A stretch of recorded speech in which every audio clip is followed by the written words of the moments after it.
Hello, hello, hello. 3 hellos? Yes. There's only one person here, Jordan. So I'm saying hello to myself. I'm saying hello to you, and I'm saying hello to God. How about that? All right, and fair to enough. our audience.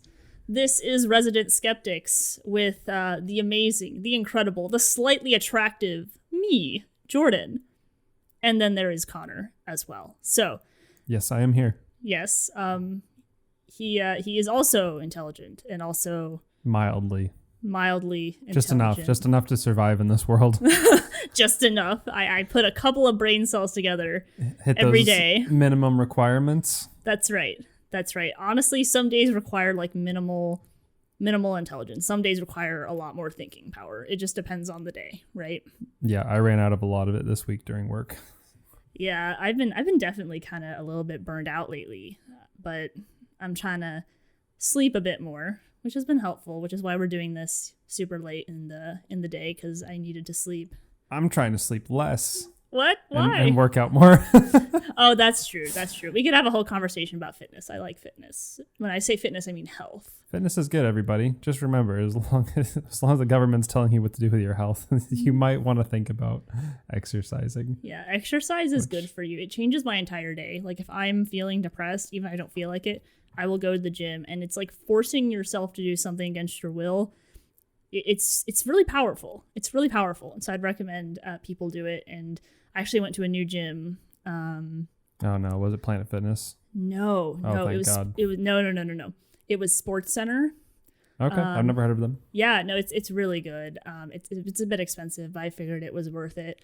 And I went to the gym, went to the weight room, and if anyone doesn't know what I look like, I am a very small, I am a scrawny half Asian lady. I think we discussed in the last podcast. 130 pounds. 130 full pounds. 5'6" almost. 5'4". 5'4". Yep. Oh, I think there was actually there was a meme about being able to throw people that were 5'4" and under this week. You'll have to show me that later. I'm curious. But I literally went into the gym, and it was I'd say about 90% men, and they were just, some of them. I think it normally is. Well, some of them, here's the point. Some of them were like, all of them were pretty muscular for the most part, but some of them were unnaturally muscular, like for sure. Like steroids. Oh yeah, like when your neck is as thick as your head, like you're doing something. Something's There's nothing happening. wrong with that, Jordan. There's nothing wrong with looking like a tree. If he wants to look like a tree, that's fine. I'm just saying, this is a personal Jordan opinion. I don't have any data to back this up, but it ain't cute, all right? It's not cute, all right? But some of them were like genuinely, like naturally muscular, but it's a very, very intimidating place. But it's important to just like, you zone in on what you're doing and you don't look around too much. Mm-hmm. And then everything's fine, and hope that no one's staring at your butt, which would be unfortunate. It happens. Yeah, it's gonna happen. It's just gonna happen. But don't get too offended, all right? Just That keep better going. just be all that they do. What? What'd you say? I said that just better be all that they do at the most. Yeah, that's what I'm saying. Like people, They look. No touching. There's a no touch policy. But for today, right? I'm gonna get back to what we're talking about today. I thought we'd do a theme episode. Okay. You want to do a theme? We can talk about it. I need to know what the theme is first. Well, I already had this idea in my head, so you have to roll with it no matter what. All right, that's fine. I can roll with it. Okay. Well, actually, I'll let you have your input. All right. How about this? All right. No. Okay, you didn't even let me. You didn't even let me say what it was. That is not fair. Don't be CNN. Don't just say no right away without knowing the facts. Okay, be better than that. Okay, here's the theme idea. Okay, and I think we should make this the title of the episode. Maybe. All right. Okay. Things that the media doesn't want you to know / won't cover, but we're going to cover them today. Oh, we can do this theme every single week. Okay. That's pretty easy, especially considering the main ones that are out there and just what they do. Well, I feel like this week, though, is particularly interesting. I feel like it is. Because I feel like I saw a lot of stories, and I do tend to go to more conservative media. I just tend to lean that way. One, because they actually do remain slightly factual, like, which I appreciate. That it's not super. It has some bias, because bias is there. And we have to acknowledge that. But in regards to like where I get my facts, like they link out to their sources. I'm like, okay, I can find this source. I can look at it myself. I found that they covered a lot of stories that I wasn't seeing really talked about in more liberal media or more mainstream media. And I think they're really important stories that if people actually knew about them, they'd have a serious issue with what's going on. You know what I'm saying? Yeah. Definitely one of those like those headliner stories that are really important, but because somebody else thinks it's not important, we don't hear about it. Exactly. And there is a specific story that we're going to talk about today. We have a lot to talk about. We have a lot to talk about and a lot to discuss and a lot to agree on and disagree on here.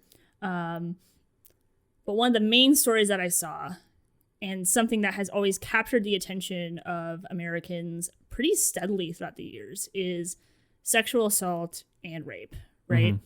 That is something that does get talked about in certain areas. It typically gets talked about more in Hollywood. I don't see a lot when it comes to school sexual assault and rape. I don't see as much from my perspective.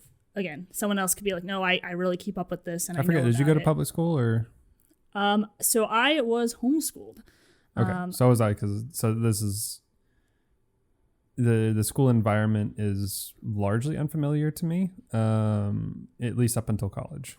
Right. Yeah. Well, I started going to college when I was 15. So 16. What? 16 You're for 16. me. Yeah.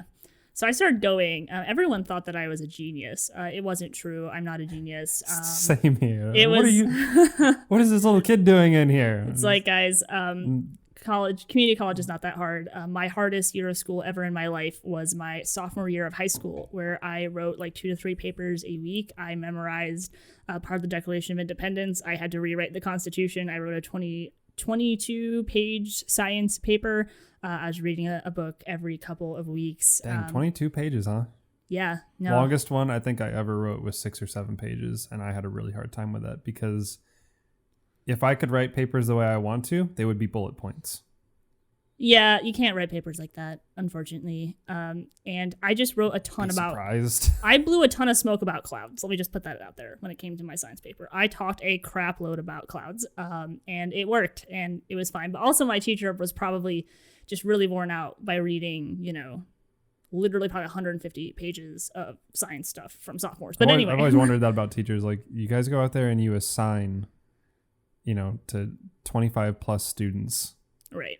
10-page papers. Now you got to read 250 pages of stuff that may or may not be good. It is the cross they bear. Or you get something like me that's just BSing like 4 pages. Okay, that 6-page paper, like 4 pages of it was just rabbit trails that I could find because they're like, here's an image and it's an advertisement. You need to talk about this. But you see, like, that's 6 pages. But that's what most people do in college. That's exactly, like, even in higher undergrad. It's kind of what the education system gears you up to, is to BS it and to...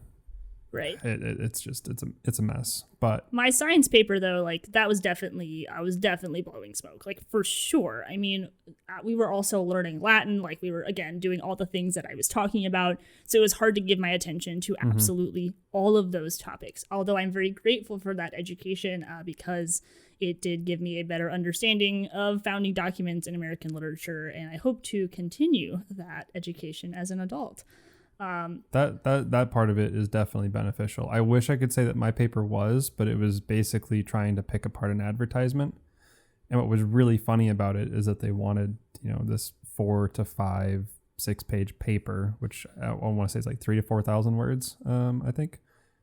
And I told my teacher in the review process for it, she's like, seems like you really struggled trying to hit that quotient. I'm like, well, you gave me one picture and it's only worth 1,000 words. And I needed 3 or 4 times that. Yeah. What else was I supposed to do with rabbit trail? What did you expect me to do? But most professors will accept the rabbit trail for the most part. But all that to say. So college experience. So you've had at least that experience of being with your peers in the education system. So not necessarily high school, which I think is what these stories are covering. Mm-hmm. Are you peeking at my notes? I might be peeking at them. You're peeking at my notes. Okay. Yes, it's true. I don't have a great amount of experience in the high school realm. College, a little bit, yes, maybe. But I was not heavily involved in the college life. I was busy running a business and going to school at the same time. So I really didn't. Also, I didn't care to party very much. I didn't It's not my scene, and it's it not makes beneficial to learning.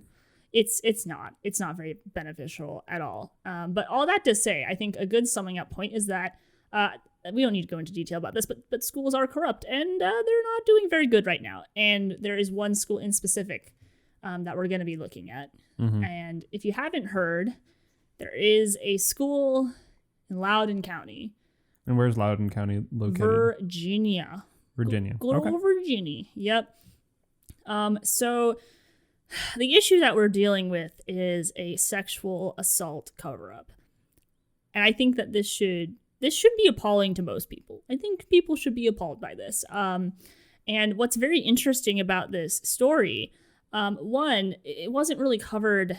The people that broke it, they weren't mainstream media. You know how mainstream media loves to talk about the Me Too movement and sexual assault and rape. They like to talk about that. This was not broken by any of those people. This was broken actually by broken. It was broke by. I don't know how you want to phrase that, actually. It was this investigative report was initially from the Daily Wire. So their investigative reporter, and which I believe they actually took on an investigative reporter last year as a part of them expanding, which I think is really great. I think his name, let me go ahead and look here. I know his name's Luke. I just don't know his last name. So his name is Luke Rosiak. I could be saying that wrong, but Luke Rosiak was the investigative journalist that they got on board, and he broke a pretty significant story. And I'm actually going to read directly from the Daily Wire on this because this is actually they are the first ones that broke this. Okay. So any other article that you're going to read about this, it's kind of from them breaking it. So we have some different people that have covered this after the Daily Wire. Newsweek did, Fox News also did, National Review also did. I like National Review, by the way. And I think there have been more Daily Wire articles based on their own expose that they've released. So let's go ahead and jump into this because I think it's really important. Okay, let's do it. All right. So basically the title of the article is Loudoun County Schools Try to Conceal Sexual Assault Against Daughter in Bathroom. And this is what the father is alleging. Okay, but we're going to read this article and it's going to get crazy. All right. So we're going to stop and we're going to talk about it. All right. Here's a direct quote. On June 22nd, Scott Smith was arrested at a Loudoun County, Virginia school board meeting, a meeting that was ultimately deemed an unlawful assembly after many attendees vocally opposed a policy on transgender students. Right? That's important. Remember that. Mm-hmm. What people did not know is that weeks prior on May 28th, Smith says a boy allegedly wearing a skirt entered a girl's bathroom at a nearby Stonebridge High School, where he sexually assaulted Smith's 9th grade daughter. Okay? Mm-hmm. Now, the juvenile records are sealed, but Smith's attorney, Elizabeth Lancaster, told the Daily Wire that a boy was charged with 2 counts of forcible sodomy. 1 count of anal sodomy and 1 count of forcible, I don't know how to say this word. Fellatio. Thank you, Connor. Forcible fellatio related to an incident that day at school. As a result of a viral video showing his arrest, Smith became the poster child for what the National School Boards Association had suggested could be a form of domestic terrorism. A white blue-collar male who showed up to arraign? What is that word? I don't know how to say that one. I will find it. Keep reading. All right. He showed up to obscure public servants on his local school board. If someone would sat down and listened for 30 seconds to what Scott had to say, they would have been mortified and heartbroken. Minutes before Smith's arrest, the Loudoun County Public Schools superintendent lectured the public that concerns about the transgender policy were misplaced because the school system had no record of any assault occurring in the bathroom. Cool. So the school's not keeping count, basically. From what I'm understanding from the article, there was, if anyone remembers this, there was this viral video of this guy being like arrested and taken out of this school board meeting with like his pants down. Like it was horrible. And they ended up trying to arrest this guy for like and be like making a case like, hey, domestic terrorism. And he was upset, and he admits to getting reasonably upset because there had been an assault at that school, and they were saying like, we don't have any record of this. This didn't happen here. And he's like, what? I'm sorry? Like, my daughter was sexually assaulted.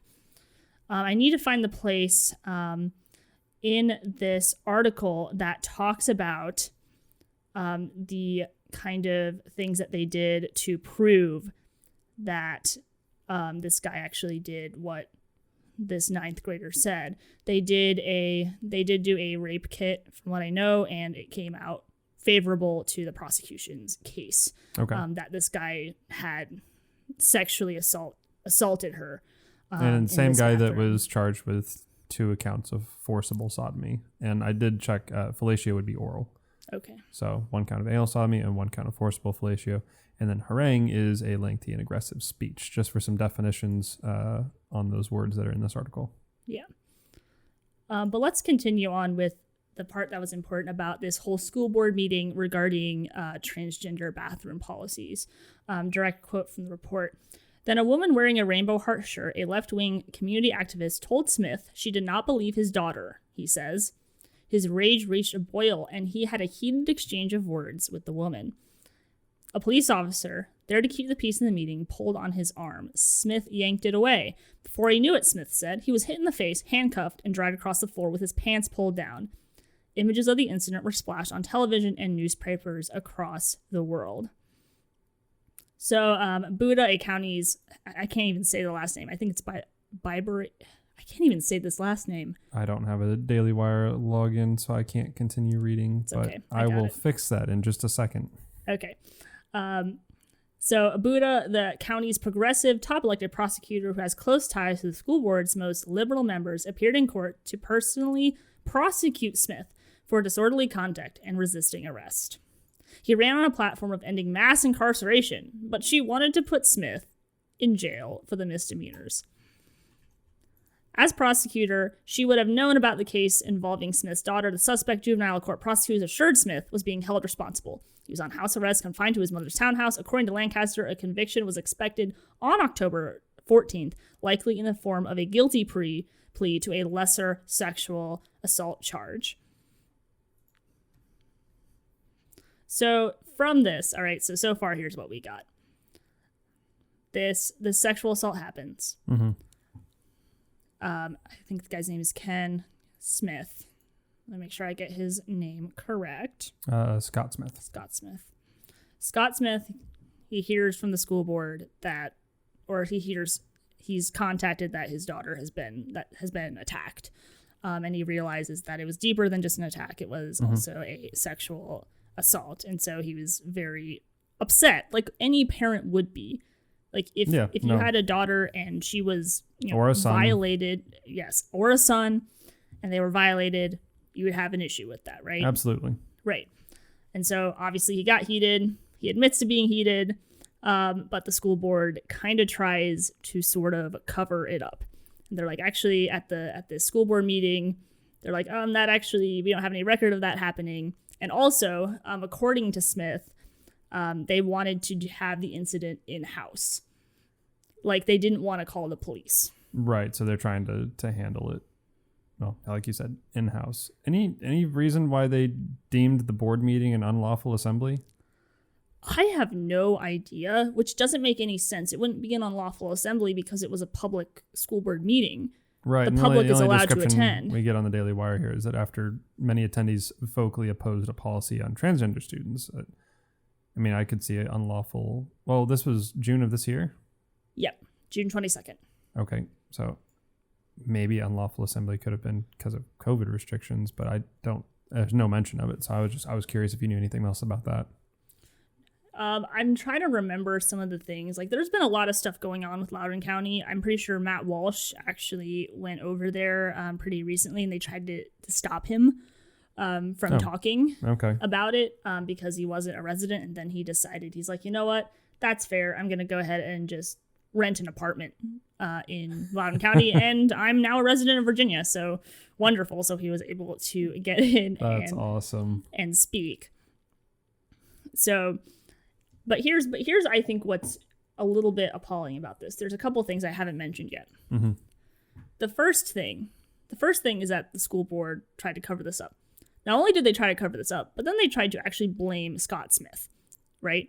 For, it's like, oh, domestic, oh, we're sorry for the scene that he caused, and like for the people that saw him get upset, and you're like, we need resources or help. So they didn't even record it, and then they tried to push off the attention on the victim's parent. Yes, that's correct. Like they tried to like push all the blame onto Scott Smith. And then I believe, obviously they had the school board meeting, and he got upset that they wouldn't even admit that this had happened. Mm-hmm. Now, here's the thing that is also very concerning, is that this same boy sexually assaulted another girl. They transferred him to another school, and then he proceeded to sexually assault another girl in the bathroom. And then another, because he's got 2 previous victims before this one. Where is that in there? He's been charged with 2 counts of forcible sodomy. Although I guess that could be. Well, I was thinking that one person. Well, that's what when I read that, I figured that it was referring to Smith's daughter. Well, that's the way that I read saying that it. the juvenile records were sealed. Boy was charged with 2 counts. Related to an incident that day at that school. So it is referring directly to Smith's 9th grade daughter. Okay, but you're saying he already has a history and was moved schools. So, well, here's the thing. So this happens, right? Right. This is the first one that I'm aware of, okay?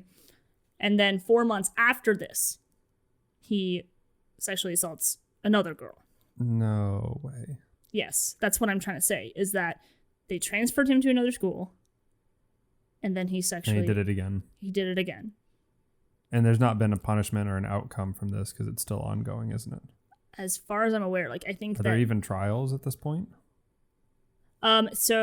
Lancaster, this is a quote, Lancaster told the Daily Wire that she accompanied Smith's daughter to meetings with prosecutors, that the suspect made self-incriminating statements in an interview, that prosecutors brought the charges, and that a conviction was expected imminently, likely in the form of a plea deal to a charge of felony aggravated sexual battery. So that is what is expected, is that the boy will be charged with something, and Smith, quote, has not opposed the downgrade, saying about the boy, what if he made one mistake? So that's that on that regard of the fact that this boy went off and he sexually assaulted 2 young girls.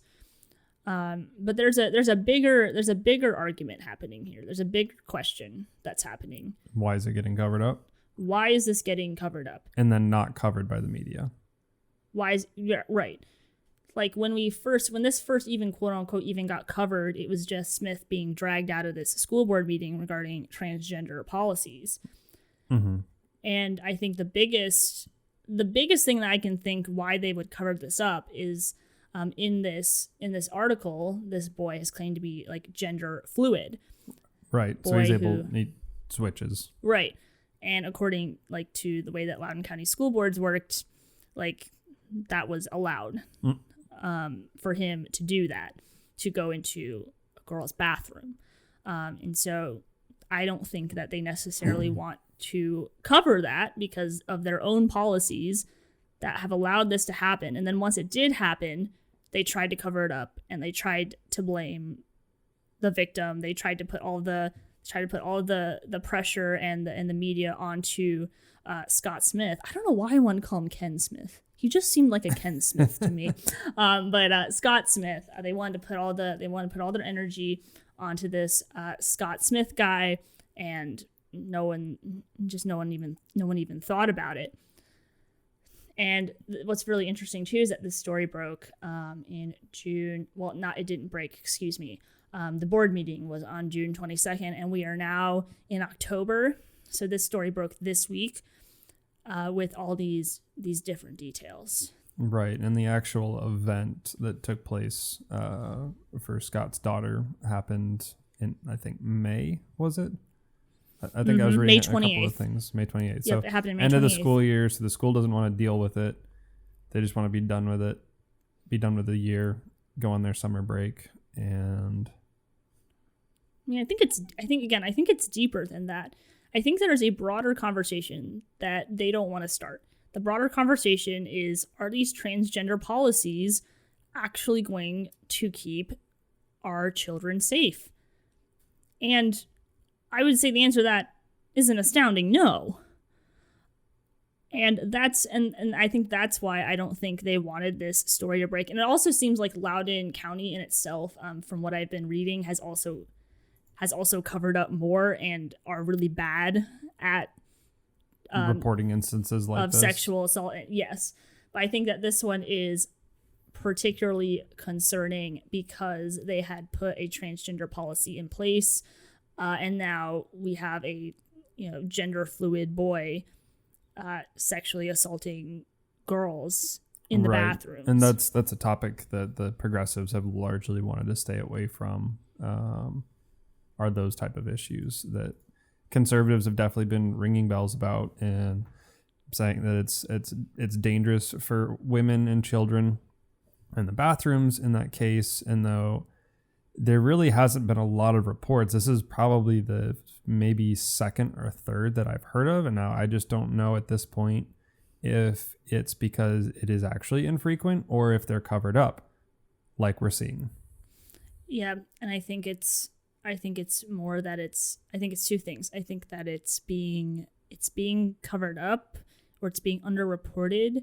One, because of cover up, or two, because victims won't come forward. I think it's a combination of those two things. I would say it's definitely a combination there, at least of those two factors. There's probably other factors that would work into why these stories don't break until months or years later or never at all. And it is a very serious issue that I think does need addressing in this country. And it's one where I find myself aligned with other groups like feminists and such that I don't normally agree with. But on this, I would agree. This needs more airtime. It needs to be talked about more. People need to take it more. They need to take it seriously. And schools like this should be facing some sort of repercussions for not reporting it. Well, one of their school board members did just resign, I think, yesterday. So that's really good.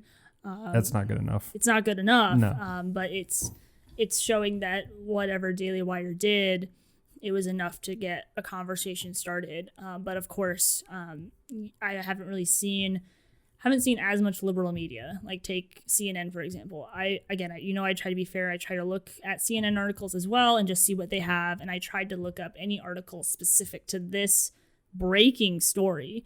Because it broke for a few reasons. One, because also Scott Smith, I think he's also being charged too. Like they're trying to charge him from the board meeting or the parent board meeting with the school. I believe so.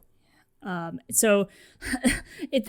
is absolutely mind-boggling. How dare you not have orderly conduct when your daughter was assaulted? And they refuse to acknowledge it. They're like, oh, we didn't. They didn't communicate. Like if people didn't communicate things, like you wouldn't just outright say like, it didn't happen. Yeah, I think you had an article pulled up here from the Daily Wire saying that the Loudoun County update that the sheriff confirms Daily Wire reporting. So yes. that is confirmed by the sheriff there. Yes. So according to the article by the Daily Wire, the Loudoun County Sheriff confirmed elements, keywords elements, of the Daily Wire's blockbuster report alleging that Loudoun County Public Schools covered up a sexual assault that happened in the bathroom of a local high school, acknowledging that the department investigated a sexual assault that took place on the day in question. Loudoun County Public Schools have also released a statement in reference to the report, noting that it has cooperated and is continuing to cooperate with law enforcement in reference to the alleged sexual assault. And also the case on May 28th with Scott's daughter is still pending as well. So they're unable to discuss details according to this. Yes. The suspect in the first case is alleged to have committed a second sexual assault in early October, which we have also. So in the last covered. like 2 weeks. Right. So this is all This is all pretty. It's all pretty recent. I don't even know how this kid was allowed to even go to school. It's just absolutely mind-boggling to me. But what's more mind-boggling is that CNN has not covered this. I looked for an article on this breaking story.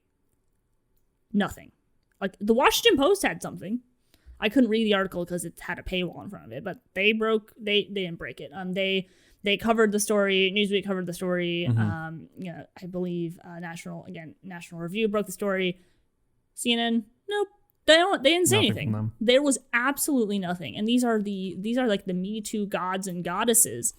And I'm wondering where they're at. Yeah, I'm wondering why they wouldn't want to cover this. And I think it's partially because they don't want to bring attention to transgender policies. That is my guess, at least. Taking a look here to see what the Washington Post had on it. And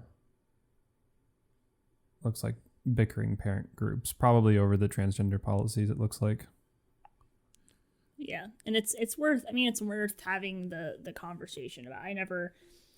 I think a conversation worth having, and we can kind of hit on it just a little bit, is, you know, with all these different policies coming in and people being gender fluid and transgender, you know, if bathrooms were to change, what does that even look like? Like, they don't want them to be segregated by male and female, and we don't want to have trans women in the bathrooms with little kids and with other women, or gender fluid in this case. And what kind of solution would we have to be looking at here? Just a bunch of bathrooms, you know, with their like private, like little family bathrooms that all their entrances are exposed to the public so everybody can see who goes in and goes out. I don't know what that looks like. I mean, I almost just think I feel it's almost ridiculous to even be talking about it. Like, almost ridiculous to even like think that we need all these different bathrooms for people's perceptions of themselves and reality. Mm-hmm. Like, I don't believe in warping that. I just don't. You and I can have discussion on that. Yeah, I don't know that I have a defined stance on it. I kind of go back and forth. One is, if people want to live that way, let them. But this is where I take issue, is when it starts to affect other people. And in this case, it does increase those chances. I mean, it's already been a risk that men, you know, predators would be hiding in the women's bathroom, waiting for unsuspecting women or children. That's always a risk, and it will continue to be a risk. Mm-hmm. And doing something like this, where you can't really show proof that you are indeed feeling like a woman today or feeling like a man today, I'll give a little bit more credit to the people that undergo trans surgery and all of that, because it's pretty permanent, or at least semi-permanent. You could have it reversed, but you've gone through some pretty serious stuff, at least according, and that's a different question, whether that, you know, doctors should be doing that type of stuff or not. So I kind of go back and forth between letting people live the way they want to live, because this is a free country and you can do that, but also there are some, I'm going to say, delusions around what is considered healthy for these people and what's not healthy, and then what's safe for everybody else that's using those restrooms. And so I don't know where the compromise is there, or if there even is one. Sure. I mean, I think you and I are talking, there's two different things that are going on here, right? I believe there are people who genuinely have some type of gender dysphoria that are going through that. And I don't, definitely, I don't necessarily see them. And I as you know, like, I sympathize greatly. That's something that's incredibly difficult. And I think it happens mostly for men, from what research shows, that men typically have more gender dysphoria. And I have great sympathy for them. But the other thing that I think about too is the people who are definitely not struggling with those things, that are taking advantage of these policies so that they can not only that, but taking advantage of the people that are actually struggling with something like that.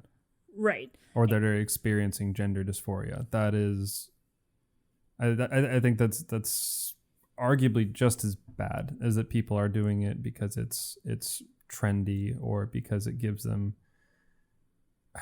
honestly, I can't quite wrap my mind around it, what it is that entices people to to jump on that when they really don't feel like that. And I think, well, we're going to go down a rabbit hole here, but I think that there has been an interesting shift within transgenderism of it's been more known to be in males, right? Like take Caitlyn Jenner, for example. I believe that that Caitlyn really does have gender dysphoria. Like, I believe that. I believe that there's a struggle there. I believe Blair White has gender dysphoria. In fact, Blair has said as much, right? And it's like, and Blair's like, yeah, there is a chemical issue in my brain that makes me want to be more like this. And there's really no cure that Blair knows of, and I don't really know of a cure either. I'm trying to remember where I was going with this, but yes, I remember now. So most of them tend to be men, and then we've had this extreme shift towards them being female, right? And we see that shift, and it's like, what the heck is going on? And this might be something for you to learn, Connor, because you might not know as much about this. But females, they really tend to just bond over pain. Like, that is a thing that they do. Like, it's almost this social contagion of, like, if they're having, if they're going through an eating disorder, like, oh, we're all going through eating, or they're all having these issues together, right? And it's almost kind of like a trophy. It's a way to get attention. And I want to be careful of how I'm talking about this, and maybe I need to change a little bit of my language. But for them, I think it is a way of being accepted and being different at the same time, which the two of those kind of go against each other a little bit. But it's moved into, more eating disorders or cutting or something really bad like that, to now, like, oh, now I'm non-binary. Oh, now I think I'm transgender. And you get attention from that. Right. Like, think about it. Like, we have an entire month celebrating that. Why wouldn't you want to be celebrated? Why wouldn't you want that kind of attention? And so and think about this too, it's been a while for us. We're very old. But teenagers tend to not think very straight whatsoever. I'm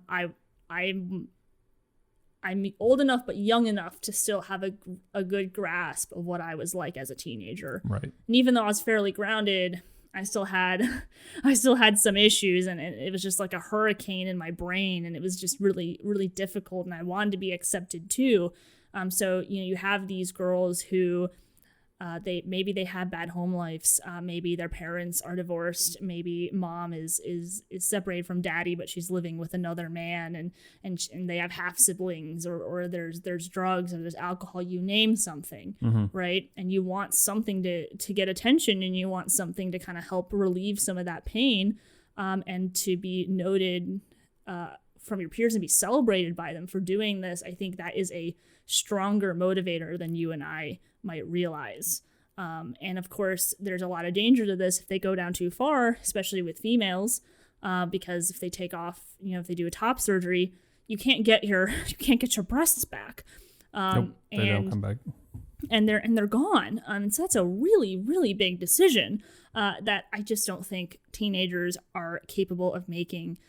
Certainly not kids, which we seem to be prolific amongst the progressives, especially in Canada now. If you don't support your child's whatever it might be, if they want to transition, you don't support it, then child services can come and remove the child from your home, because now it's considered child abuse. Right. But you've actually brought up a common theme here. The left does not want to protect children. They don't. They made that very clear when they took pedophilia off the mental health list, that's effectively. That is 100% a perverted issue going on in the brain. Right, and them trying to normalize pedophilia as well. Right. Cuties, for example, on Netflix. Oh gosh, let's not talk about that. I can't.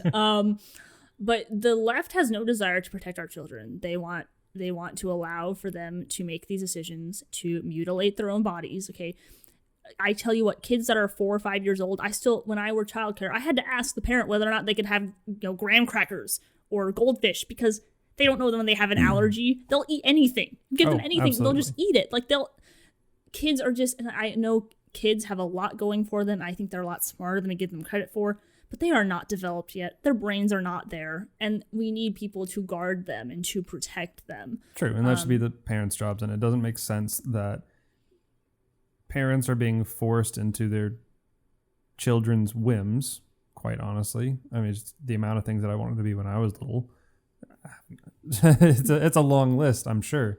Right. And, they can't get a permit until they're 14 or 15 in some states, 16 in some states, and you can't vote until you're 18. You're not considered an adult until you're 18. You can't drink until you're 21 or get a gun permit to conceal carry. You can get firearms at 18. And then you can't rent a car without having some significant fee for insurance until you're 26. So why would we allow children to make these kind of just rash and damaging, I think is the word, damaging decisions, things that they can never... hormone treatments at that age would be extremely damaging to your growth. Well, here's what's infuriating. Here's what's genuinely infuriating is that the government, like, they're the ones that are pretending like they care. When no one, I tell you what, no one cares about your child as much as you do, right? No one knows your child as much as you do. No one loves your child as much as you do. We are not parents, right, Connor? At least I don't know if Preston's expecting or not. But no, no. But with all of my younger siblings and growing up, it was. I mean, the amount of how many have I seen since babies that I have like clear, vivid memories of changing all their diapers. Probably five of my siblings. So, and you love them way more than any school board does. Mm-hmm. You love them more than Joe Biden does. Joe Biden, he does like kids, which is very creepy and disturbing. But for the government to come in, just be like, yeah, we know what's best for your child. We know that it's okay if they mutilate themselves, and without your permission, without your consent. If you get in the way, we're gonna try to do something about it. We're getting closer and closer and closer to that. We're already there with the COVID mandates, the COVID vaccine mandates, where the government's telling you what's better for your health and your kids' health and your spouse's health and your family's health. They're just kind of legislating it at this point. Right. And I think it is up to parents to stand up and say, hey, I know what's best for my child. My child is healthy, and I don't think that they need this vaccine. Now if they prove and they choose to get it for their child, that has to be up to them, but they shouldn't be told. Yeah, then I'm going to go with the opinion that the parent knows what's best for their kid. And the fact that we're trying to tell parents what's best for their child in regards to their health, in regaris to it's not just telling, it's forcing at this point. It used to be educating and telling and informing them. This is probably what's going to be best. We think this is best. We highly recommend this. And now it's get this or you don't go to school. Get this or you don't have a job. And that's where we're at with it now. Right. And I think we even have a group of parents that are they're just terrified. I think they really have bought into some of the narrative. I was actually shooting a wedding, I want to say it was like a week or so ago, and I went into the bathroom and they required all of us to wear masks. So I wore a mask, and I walk in and there's this she's like probably 2 or 3, and really cute kid, just a really cute little girl. And her mom is like putting this mask on her, this cloth mask. And she's like, here, do you want your froggy to wear a mask too? And so so she's wearing this mask, and this kid looks so sad. She looks it was honestly so like, here, your little froggy can wear a mask. And so she's walking around in her mask, carrying her froggy that has a mask on too. And my point in telling you this story is that we're re-normalizing this for children. Like, this is horrible. Like, this little 2-year-old girl, she's not, if we don't make changes now, if we don't stand up now, she's not going to know anything different. We know different because we've been living longer. Right. But she's going to be so used to wearing this mask and not being able to see people's faces and not being able to interact with them. And they're renormalizing it for this child by giving, look, Froggy wears a mask too. It was genuinely, you had to be there. It was so sad to watch when she didn't even need to wear it because there was no data to support that this kid needed to be wearing a mask. She's not transmitting the disease as much as adults are. If anyone would be transmitting it, it would have been me, right? Or it would have been another adult in that room. But that kid it could be anybody. Right. But she was far, far less likely to be transmitting that. And if I were the parent, I'd be like, yeah, no, you're not going to wear a mask. You get to see people. You get to breathe. And your frog does not need to wear a mask either. But Frog's definitely not getting anything. Frog doesn't need anything. And I think I'm trying to just come back to this story, why it appalls me so much, where I'm genuinely like, the father was the one that got arrested. The father was the one that was made to be the villain. Mm-hmm. And we kind of say these words, and it kind of makes it easy for us to distance ourselves. But if I had a 14-year-old little girl who got sexually assaulted, and the board, they're not willing to do anything about it. And here's also what's interesting too. What they said in the Daily Wire expose is that the guy was like, listen, we're fine with, gay, LGBTQ stuff. Like, we're fine with that. Like, we're pretty open to it. Mm-hmm. But we've had some issues with this transgender policy issue. So this isn't even a guy that's super conservative or, is a, Trump 2020, he's just kind of a normal guy who's like, I just see the common, and I can't speak for him in this sense, but I'll say that from that statement, I'm taking out the idea like he just sees common sense of like, there are bad people out there. Right. There are bad people out there who want to do horrible things, and there's no amount of, there's nothing we can do to stop them sometimes, except for, maybe not letting them into the bathrooms.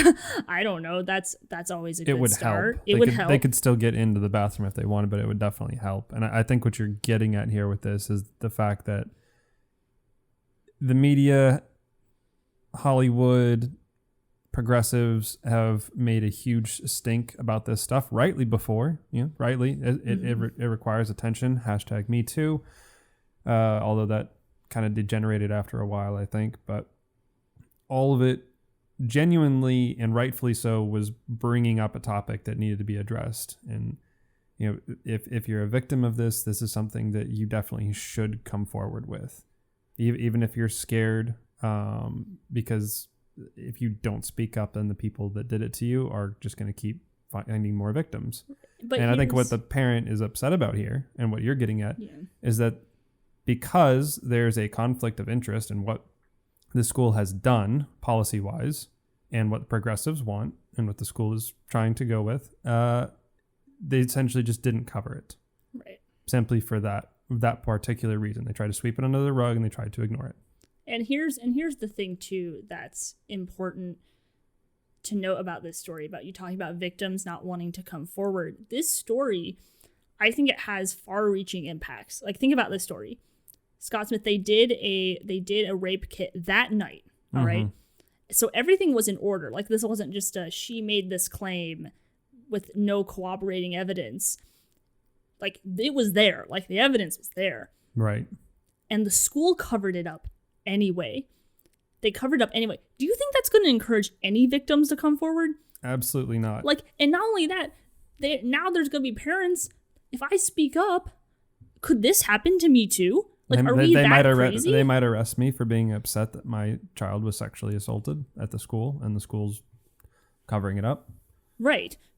And that's my thing. Like, this transgender policy issue goes directly against actually protecting our children. Mm-hmm. It's not working.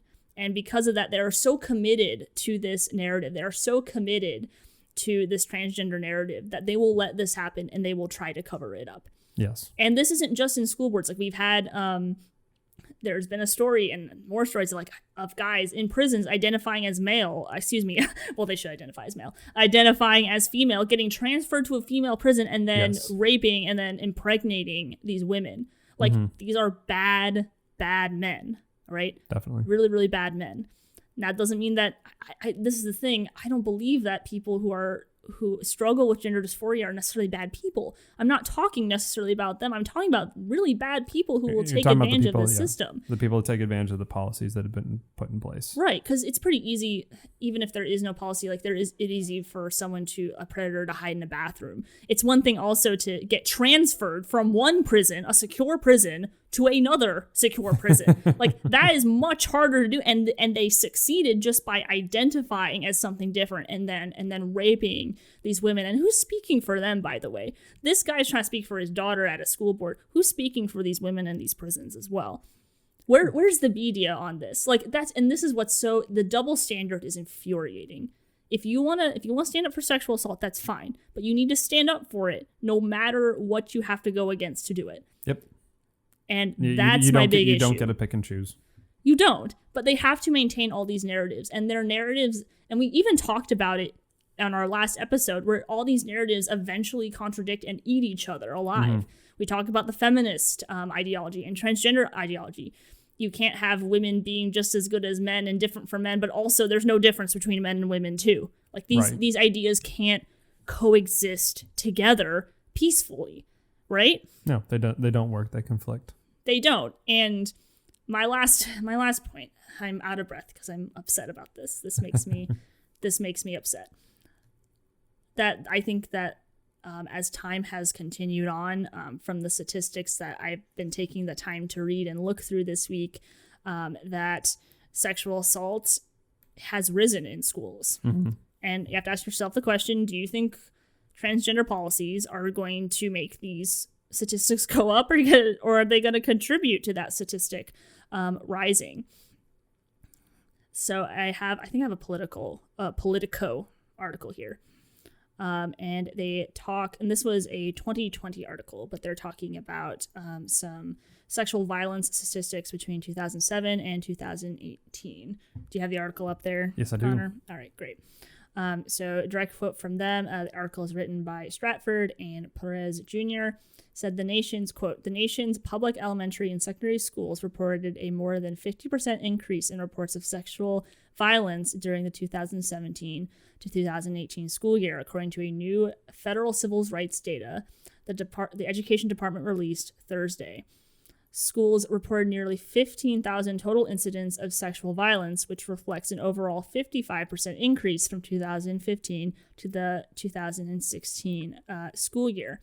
So there's that as well. There is a Politico article. It's called Sexual Violence Reports Rise Drastically at Schools, according to the Department of Education. You can go look at that article because they also have a section, which I appreciate, called The Context, which is really good to see the context behind the data. But another thing, too, to go back to our main point, again, there was another statistics that came out from the Department of Education Civil Rights Data Collection, also known as CRDC, from 96,000 public and public charter schools, including magnet schools, special education schools, alternative schools, and juvenile justice facilities. Found more than 79% of the 48,000 public schools with grades 7 through 12 disclosed zero reporting allegations of harassment or bullying on the basis of sex. This more likely reflects the lack of reporting than it does the incidence of misconduct. And this is a resource that was a quote by AAUW.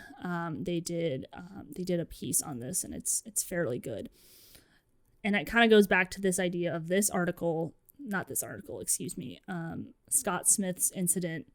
I think that this is going to cause, at least, this is opinion, I think this is going to cause more lack of reporting to a certain extent, because we know that some of these schools that they're talking about, the ones that reported zero reported allegations of harassment or bullying on the basis of sex, I don't think it's likely that there were zero. I think that they were underreported.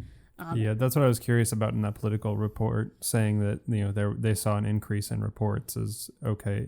Or they saw an increase in sexual violence. I was like, is it an increase in sexual violence or is it an increase in reporting?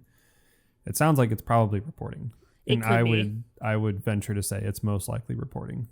Yeah. And it's good that hopefully there's more reporting there. And some of the things I have questioned with statistics is some of the ideas of when it comes to sexual assault statistics and rape statistics, sometimes they just put in things that I don't know if they necessarily count as. Yeah, that's been another issue, and we discussed this in the last podcast where definitions of certain words are being diluted. Yes, and sexual assault and rape have been diluted. I mean, down to the point in some states where. Oh my gosh, what was that case? I think a woman tried to charge a guy where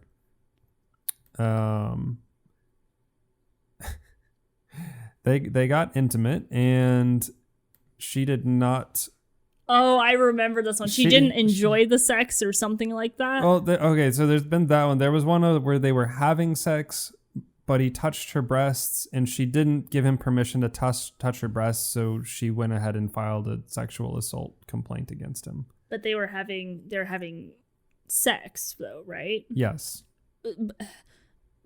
What? Yeah. What? Okay, this doesn't make sense. But it's where they start getting loose with these things, where it's like you have to ask permission for every single thing, to the point that it's been a joke, but also kind of serious in certain areas where you might want to have like a written document of all the things you consent to before you go with this person, and have them sign it, because they just might be able to get you back on it. Which so kills the mood. But secondly, I mean, I'm not trying to make I am trying to make a case for it. I think that's why sex within marriage is a good idea. Yes. On the biblical sense, but people probably aren't going to do that, which is I was going to say it's fine, but it's their choice. It is their choice. I don't agree with the choice, but it is their choice to do that. But yeah, you're right. I think that terms have gotten diluted. I do not think to mention all the false accusations that have come out against men, and only one of them was recently dismissed when they found security footage from the bar where the girl is near the guy and then claims that he like sexually assaulted her like right there on the sidewalk, and he never touched her, but she claimed it, and so he went to jail for that. Right. Just automatically believing. So it's the false reports like that, and it's the diluted verbiage that we have that just clutter up the mess of people who really are victims or really have been assaulted, and they need to be heard. Right. And there's like two sides to this coin, right? Because we talked about the Me Too movement.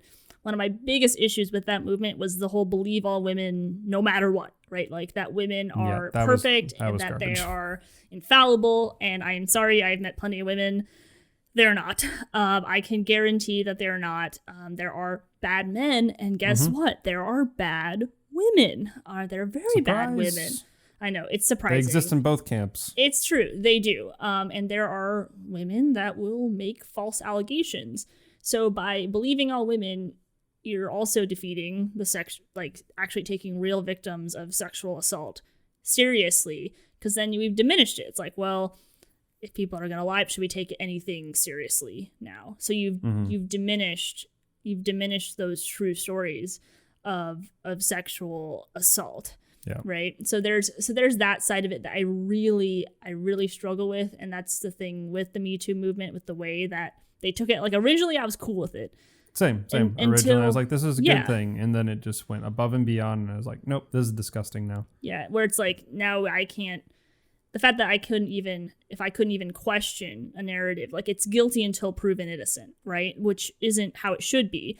And that's why I think this case with Smith is important, is because they have the evidence. Mm-hmm. They got it there. And it looks like the kid is going to get charged on some level, which... Yeah, and it does seem that the daughter is doing better now. It took a lot of work through the summer with the parents, and I think with counselors and such, to help her through it, but it sounds like she's doing okay now. Which is continue good. To pray for her as she deals with that event. Right, because everyone, I think the one person we haven't mentioned a ton on a personal level is this girl. Mm-hmm. Can you imagine like your father getting arrested for standing up for you? Oh, it wouldn't. If it was one of my sisters, it wouldn't have been just my dad. Yeah, I think you would have had a whole group of guys. There's a lot of us in the family. Yeah. Just imagine her in this situation, and I'm glad that her identity is being concealed, because I don't think that she needs this kind of attention. But effectively, that family's been handed 2 blows, none of which I would pin on them. She certainly didn't incite it. I don't believe that. She's a ninth grade no girl. No matter how a woman might dress or make herself, more provocative towards men, that is not an excuse to touch her. Mm-hmm. It's not a reason for any of that. So agreed. In no way, shape, or form did she do anything to incite such an event to occur to her. But then I can't believe that they're charging the dad for being pissed about that. Yeah, no, I would, if I were a dad or a mom, I would be I would just be absolutely outraged. Yeah, and I'd be more, and I'd be even more out. I think he's probably even more outraged from what I can tell at the school. I'm sure, because it sounds like they did the right things. Yeah, they got it filed away. They got the rape kit test, so the evidence was there. They spoke out, and then the school shut it down. So you hear all these Me Too movements and all these cries of you need to speak out, and then you get shut down. Yeah, and I think that's true. But I think the good news out of this too is that, and I'm almost contradicting myself because it's almost like, oh, maybe more people won't speak out. I think that there's people that understand that what the school board did was wrong, and they know that their chances might be bad. But I think there's a whole movement going on where I think conservatives understand that they might be taken down, but they're gonna go down trying. And I think that's what's gonna happen with this. Is I think we are gonna see more eventually as the world starts to get crazier. We're gonna see more people standing up, even if the odds aren't good. And you see people, organizations like the Daily Wire giving those people a voice. What would have happened if the Daily Wire hadn't investigated this? I don't think that this story would have gotten very far. I'd be curious to see what happens with the second story with the perpetrator. Because God willing, that school doesn't do the same thing, and it gets brought into the light right away, and he's not able to continue school hopping. Which I can't even, that's the part I can't even fathom. Like, I can't even fathom how on earth this kid was even allowed to go to another school. Yeah, how does that sit on the conscience of the school board? Like, if I can't even, like, and this is what's so, like, almost just mind-blowing. Like, do any of these school board members have children? Like, would you want, like, a sexual predator, like, around the schools? And if they do, I'd start to make the case that maybe they don't care about them as much as they should as parents. I think that here's what I think, actually. Here's what I think. I think that they're cowards. Mm-hmm. I think that they're cowards. Cowardice will cause us to do things that we never thought we would do, regardless of the best interest of the people around us and those that we love. Right. Cowardice, and I think that's what this is, that they are scared of something greater, and that they'll allow this to happen. They'll just allow it to happen because they're scared. Mm-hmm. What happens if we actually push back and make this public, and then we're going to get criticism from the left, from transgender activists, right, that are going to be up in arms about this. Mm-hmm. I think it's cowardice, 100%. I think so too. I will say one other good thing that is coming out of this by the Daily Wire breaking the story and the parents continuing to fight this with the school is that not only are they uncovering this bias when it comes to events like this, these heinous events, is that they are also uncovering people that are willing to cover up situations that they don't want to deal with. Yes. And those type of people shouldn't be left in charge. Well, I mean, this is okay, actually, I'm going to take a quick break. Connor, don't kill me. I have to drink some water, so hang on. Just drink away from the microphone, then I don't have to edit out the gulping. No, I hear gulping. Stop. I'm sorry, guys. I got a little bit dry throat there. Talking a little too fast and maybe a bit louder. It's probably a bit louder. You're going to have to turn it down in post. It's all right. Don't worry about it. Oh, shoot. I took a gulp of water and I don't remember. And you forgot. I forgot. I was saying that it's a good thing that these people who are willing to cover up situations they don't want to deal with are being exposed. Well, here's the broader issue with that too, is that these are institutions that they are trying to protect themselves, from what I can tell. So like, you basically, I'm going to go back to what I said in the very beginning, is that I think that schools are pretty corrupt. I do. Agreed. So how much can we actually like save them is another question. It's like, can we actually save these? Okay, we got rid of some of the bad people, or is it all made up of bad people? Like, I don't know. I don't know. I think there's genuinely like good teachers. Like, I think that the ones that I've met, I've met some good teachers. I met some. I mean, I have some friends that I think are good teachers, but I don't know. I need to sit in on one of their classes and see if I think they're a good teacher or not. I think in regards to, like, I'm talking about more about their motives and what they're and what they're teaching. And most of them genuinely care about their students and they care about what they're doing. I think there's some teachers that genuinely don't. I think some of them, from what I've seen, at least on TikTok, man, they're just crazy. And I would never let them, if I had children, I would never let them near my children. But it's also talking about, is the institution actually salvageable? Right. And I think that the story as it plays out could tell us a couple of things, and it's something to keep an eye on for sure. No, definitely a case to keep watching to see how it develops, not only for the family and the case with Scott, but then also with the boy who went around doing these things. Now he's done it at least twice. There could be more. I don't know if he's been at that school for forever and if there's other victims at that school, or if he's been at other schools previously. And I did look into this a little bit, but I can't say it from the top of my head. But there were other things with Loudoun County schools that seemed like they had been covering up more. Yeah. So I think it's a disgrace to the education system, whose entire job is around caring and nurturing and raising up children. And here they are with an instance where one of them was hurt, and they just want to look the other way. And this is for fear of persecution by the woke mob. Even though this is also on the woke mob's agenda, is sexual assault. So it's conflicting that they wouldn't do that. It is very conflicting, and it's very concerning. And I just feel like if we should be united over anything, it should be protecting our children. Though I don't think that the people in the higher up woke mob are actually they're actually interested in doing that. And you talked about the schools nurturing, wanting to care for your children. I will make a case for homeschooling. No one loves and cares about your child more than you do. Mm-hmm. And finding like-minded moms and dads that want to homeschool and raise their children. Like, now is the time to start before. Well, they definitely went up during COVID, but it looks like they're still staying up. There's whether parents are just afraid of putting their kids in school due to COVID, or whether it's because of critical race theory, or it's because of this type of stuff, or anything else that the schools are teaching. They're over-sexualized sex education for young kids. Whatever it is that parents are finding they disagree, I believe the statistics are showing that homeschooling is on the rise at this point. And I think that it should be. Yeah, and where there's a will, there's a way. My parents never thought that they could sit down and teach, and honestly, like me and my siblings did a lot of self-teaching as well. There's a lot of really great curriculum out there that helps with that. Yeah, I started homeschooling myself essentially by the time I was like 13.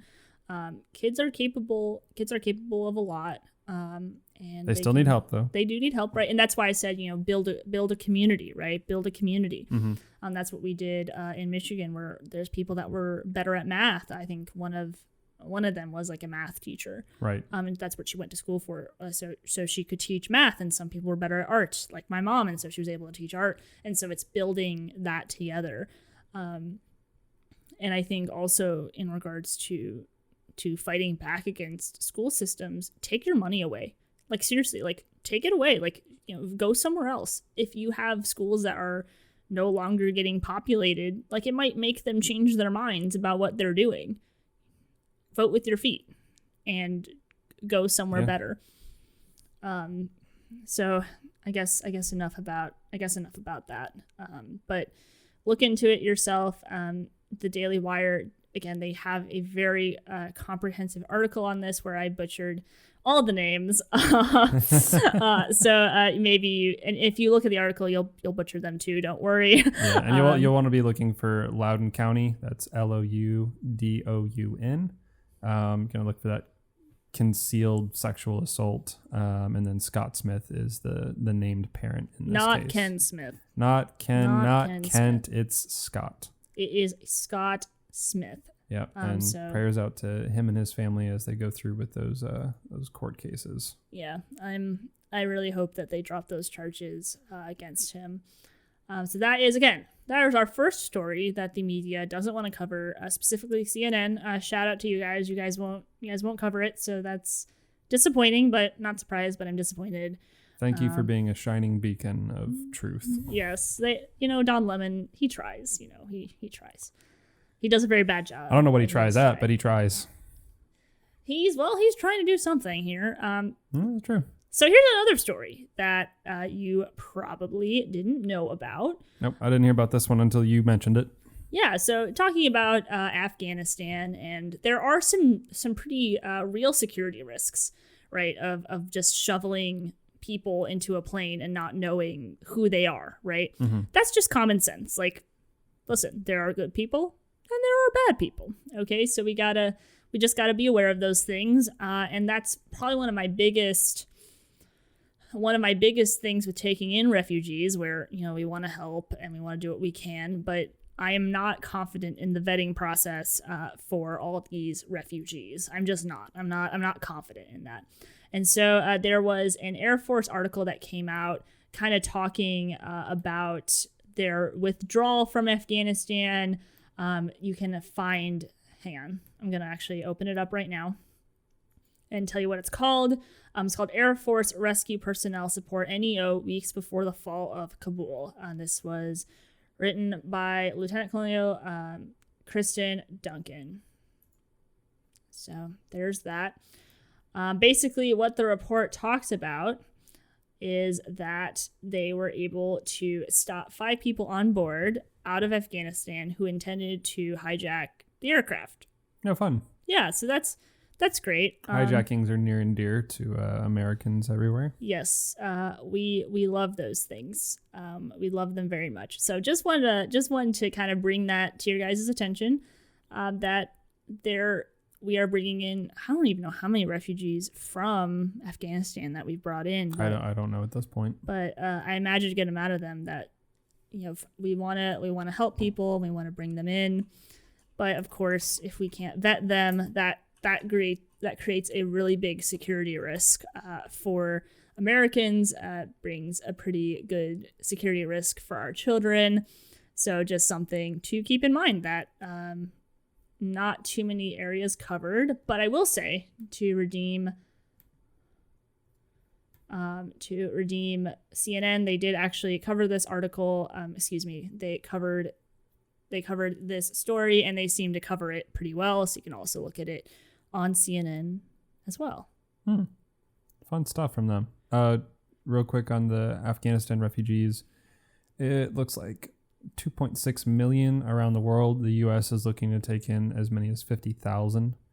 The U.K. looking at around a total of 20,000 in the coming years. So yeah, thousands, tens of thousands. Right, and that's it's a lot. That's a lot to vet, and when the vetting system isn't particularly good, that creates a lot of chances for certain people to slip through. Right. And I'm all for helping our Afghanistan allies, for sure, 100%. Yeah, and the citizens. Right. Well, that's the part that's questioning, is like, how do we vet citizens and vet terrorists? Yeah, I don't know what the company's records of people look like, birth, criminal. I don't know how any of that looks over there in Afghanistan. I have no idea.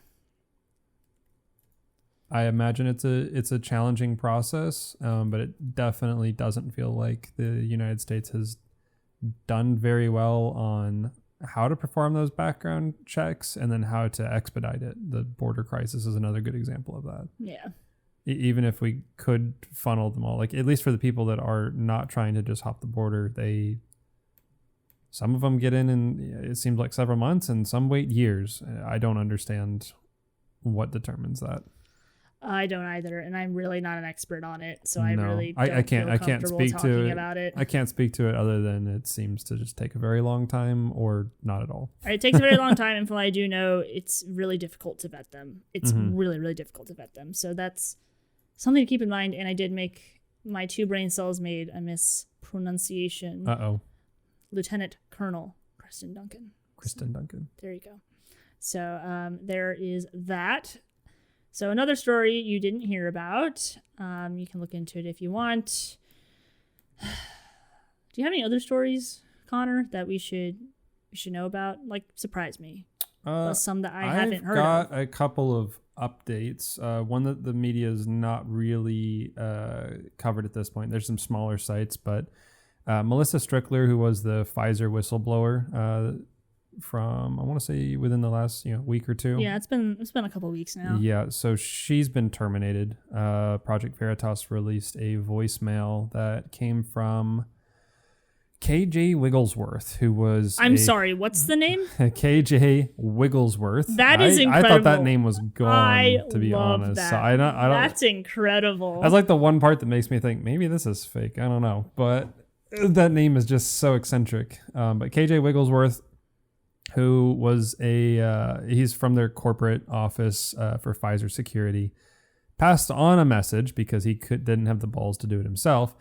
Ian McKellar, that basically told Melissa, you don't return to work under any circumstances. Your termination is being processed, and you can contact me if you have any questions. They didn't say why. They just said don't come back to work. So there's one whistleblower there. I can't imagine why. Can't imagine why they don't want her to come back to work. Yeah, I'm not sure. I wonder what's going on there.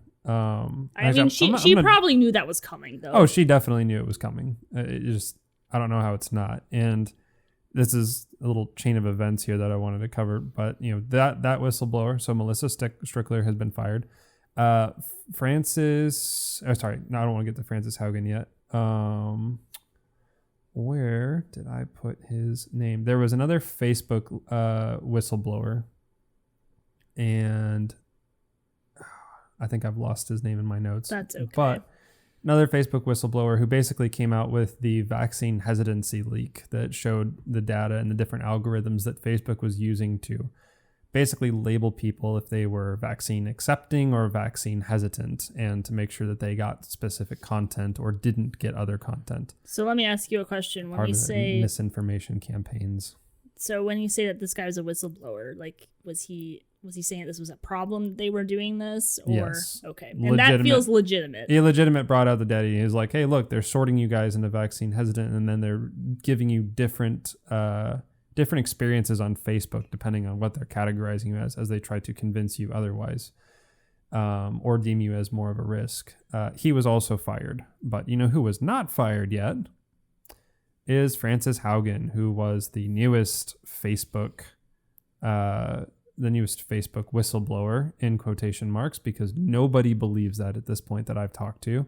And I don't mention anything. I'm just like, hey, have you listened to that Facebook whistleblower? And every single person I've talked to is like, oh yeah, no, she's totally fake. Yeah. Yeah, she's still not fired as far as I can find. Well, and she got Senate hearings. Right. So these other whistleblowers, Morgan, let's see. Morgan Common was the other Facebook whistleblower who was terminated back in May. And he released detailed algorithmic censorship of posts deemed vaccine hesitant. So he whistleblew that. He got fired. Melissa Strickler is a whistleblower for Pfizer. She got fired. And then you have Francis Haugen, who comes out as a whistleblower, quote unquote. And she gets fired. She's not fired, not yet. I mean, she could be. So I'm not gonna insert my foot in mouth at this point. But she still has a job with Facebook, and she's proceeding with Senate hearings at this point. Right. So, I've seen some normally, I would say if you're a legit whistleblower, you're probably going to get fired. Yeah. No, because you're going against what they want. But I feel like Facebook is kind of in the government's pocket at this point. It is. And it actually, I mean, and from her whistleblowing, like Facebook, she wants it. And then Mark Zuckerberg himself has come out and said it is they essentially just want more government control. They want the government's hands further and deeper into their pockets. Yeah. That's what they're going for. Yeah, I heard the statement, and it kind of started off okay. And then he's like, but we need more. I'm like, okay. Yep. Right, as soon as it does, like, I don't know about that. That's fun. Yeah, so that's the update on the whistleblowers there. Fun. Now, I do have a fun video to show you. Uh-oh. So no. Vanessa when Gelman. You say fun, I get a little nervous at this point. So Vanessa Gelman is the senior director for the worldwide research at Pfizer, and she's the one who we covered in our last episode that was adamantly stating in bold letters and highlighted in yellow not to let people know, not to let the public know, or try to keep it under wraps, that they used aborted fetal cell tissue in the testing for their product. I do remember this. Yeah, so she didn't like that. So I do have a video here for you, and I'll make sure I get the audio in for everybody that's listening. But let's take a look at the video as Project Veritas tries to get an interview with her. Okay. Are you Vanessa? Vanessa Gelman. I'm a reporter with Project Veritas. Vanessa Gelman, who works in Washington, D.C., is Senior Director of Worldwide Research. From Vanessa Gelman. From the perspective of corporate affairs, we want to avoid having the information on the fetal cell lines floating out there. We believe that the risk of communicating this right now outweighs any potential benefit that we could see, particularly with general members of the public who may take this information and use it in ways we may not want it out there. Miss, why did you send emails telling Pfizer employees not to report that you guys were using fetal cell lining, miss? What else are you hiding from the public? Miss, what else are you hiding from the public? The public needs to know. Well, there you have it. We wanted to ask her a few questions. She broke out That was a pretty into good workout sprint. there. We really think that the public needs to know about the fetal cell lining emails. And we tried to get a comment. She ran. Sometimes they don't want to answer for the fraud that they're committing or the corruption that's going on. We try our best, and the really only question now is who's next. Now, it is fun because they've Project Veritas has confronted a couple of Pfizer employees. She's the only one that broke out into a straight out run down the sidewalk and to get into her house. I wonder which PR manager told her to do that. If anyone asks you questions, you just run. You don't run. You don't look back. You run. Also, update your profile picture for the company. You don't look like that anymore. Might be hard to identify you. She looked about the same to me. Really? Yeah, go back and watch it. But yeah, you guys can find that video, Project Veritas's website, but easier is on their YouTube, and you can watch them try to talk to Vanessa Gelman as she takes off in a sprint. She really did take off. It's amazing. I love it. I feel like at this point, though, like if I were with Pfizer and I were doing their PR, like we would have a talking point list. Like especially if you have someone who is the face of it, which is Vanessa Gelman at this point, like there would definitely need to be like some talking points, or just tell her to be like, I have no comment on this at this time. Like those would be things that I would say. Don't run. Yeah. And obviously like if those reporters like physically tried to keep her there, like that would be wrong. So she can walk away and say, I have no comment at this time, and just keep walking away. Now, she's not like Kamala Harris and Joe Biden, who do this often, just like they just walk away. They do need to answer some questions. Well, Kamala laughs. She does laugh. She walks away. Yeah, she does laugh. It's really horrifying, to be quite honest. And then Joe Biden, he just like ganters away. He slowly just walks away at this point. There's a part of me that kind of enjoys it because it's like it's entertaining. I wish it wasn't the president, but it is somewhat entertaining just to see what has he said or done today. Because it's really funny. And like, when he was back when he had all of his mental, facilities around him, he kind of was like an insert foot and mouth type of person.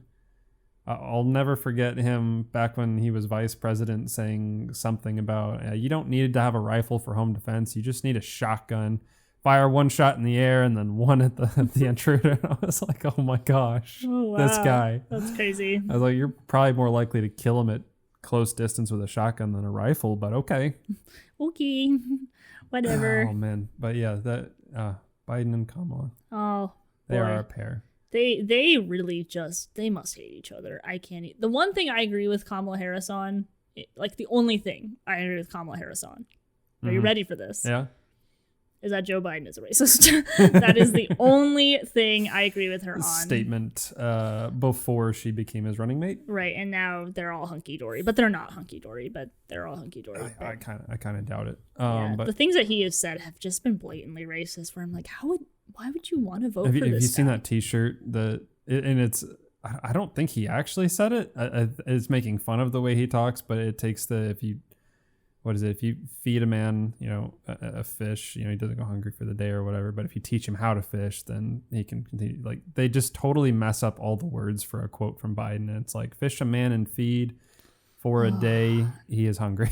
Yeah. It just doesn't make any sense. And I kind of like slightly sympathize. I feel like I have more of my mental everything together, unlike Joe Biden. And I still like just have a hard time with words. Like I mess them up and I look back and I'm like, why did I do that? I was like, that is horrible. Like, Jordan, you're better than this.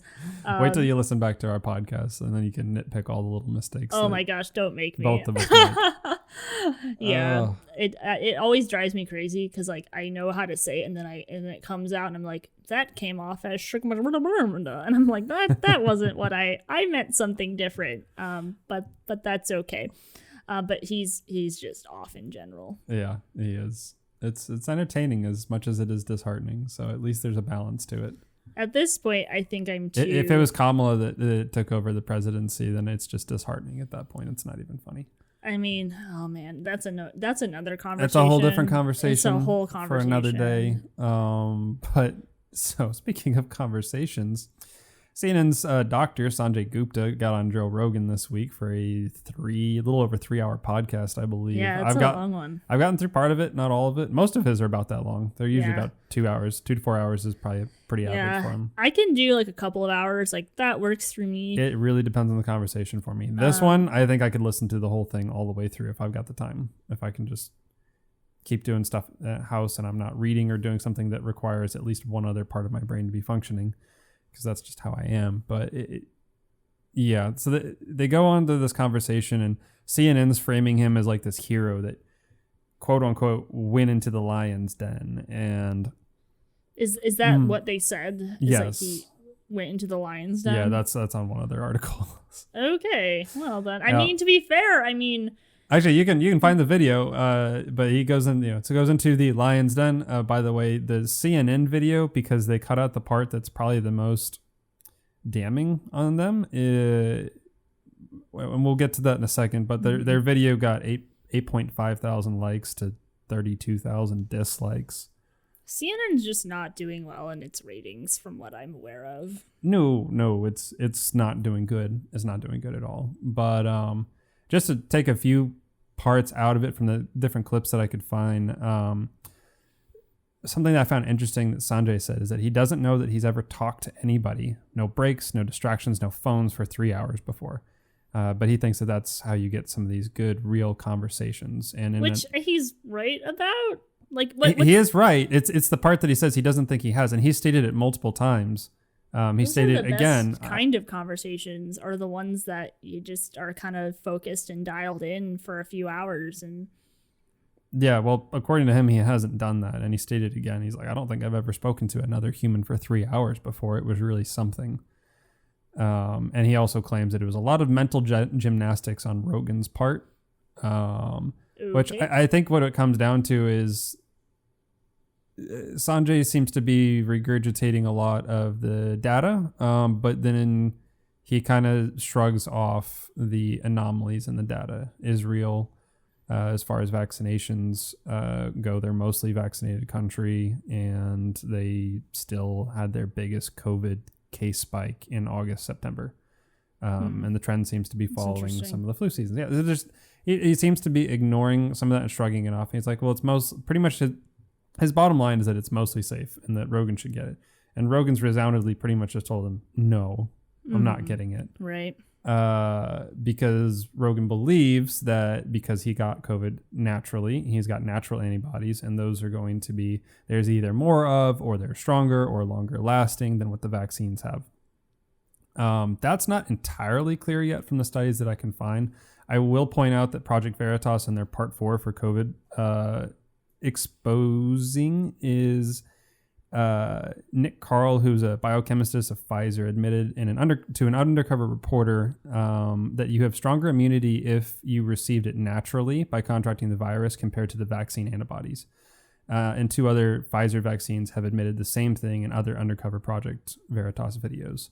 So we've got a couple of, Pfizer's really just getting hit here with these, but we've got engineers and biochemists saying that no, you're better off if you got COVID and went through it. And arguably maybe the best combination is to have the vaccine, because you've got a specific part of the virus and then you get COVID.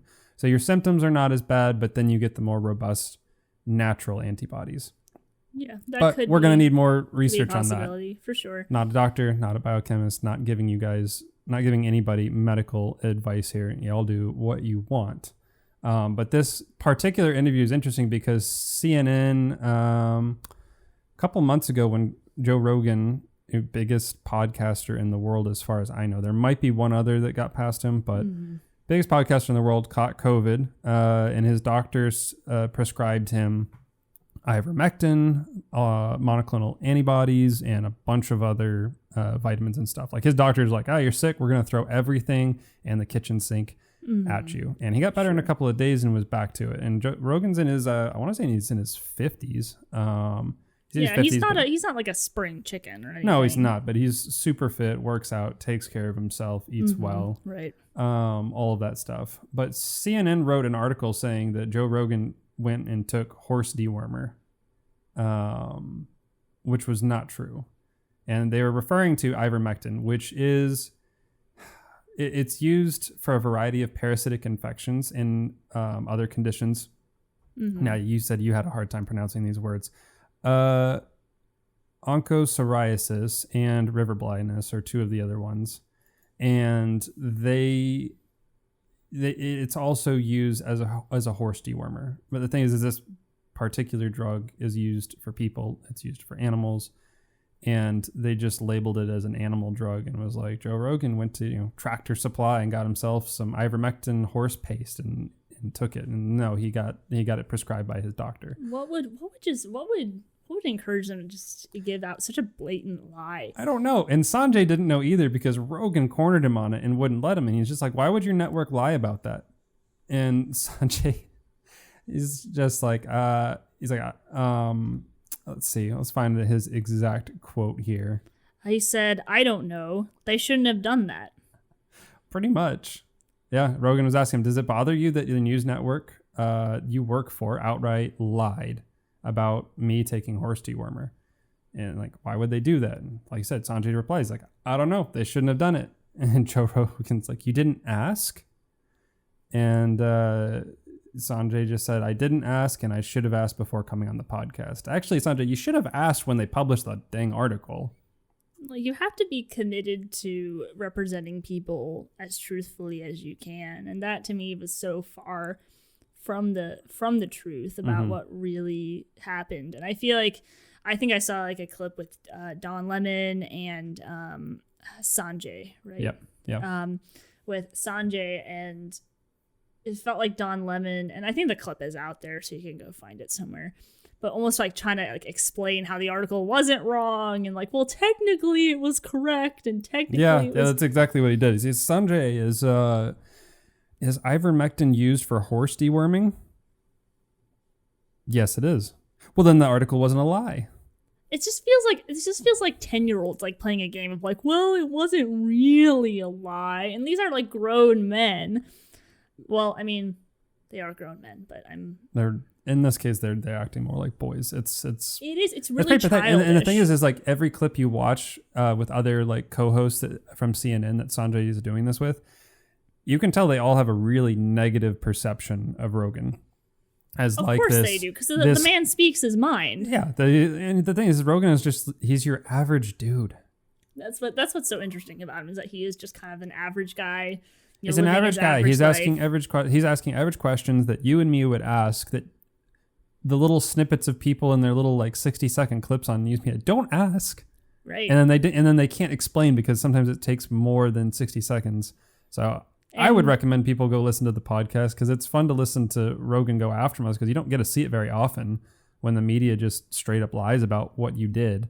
Yeah. I mean, I do think they got the article right when they said that he did really go into the lion's den, because I think Rogan did a good job. A little bit. From what I could see, I'm just being honest, I did not watch the full 3 hours. Oh yeah, I did no, not I know do you that. Connor and I've had many conversations. There's not enough time in the day to to listen to every single podcast out there. But yeah, but this is really telling. In Sanjay's article, though, if you want to get an idea of what they think about Rogan, this paragraph in his article sums it up pretty well. So on CNN, Dr. Sanjay Gupta, why Joe Rogan and I sat down and talked for more than 3 hours.